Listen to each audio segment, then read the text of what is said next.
بسم الله الرحمن الرحيم. يا أيها المزمل قم الليل إلا قليلا نصفه أو انقص منه قليلا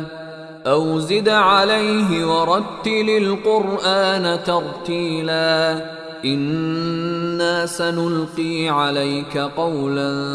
ثقيلا إن ناشئة الليل هي أشد وطئا وأقوم قيلا إن لك في النهار سبحا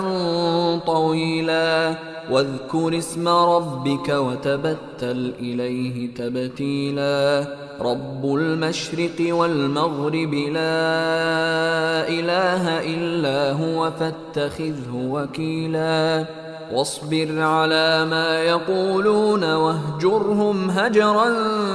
جميلا وذرني والمكذبين أولي النعمة ومهلهم قليلا إن لدينا أنكالا وجحيما وطعاما ذا غصة وعذابا أليما يوم ترجف الأرض والجبال وكانت الجبال كثيبا مهيلا إنا أرسلنا إليكم رسولا شاهدا عليكم كما أرسلنا إلى فرعون رسولا فعصى فرعون الرسول فأخذناه أخذا وبيلا فكيف تتقون إن كفرتم يوما يجعل الولدان شيبا السماء منفطر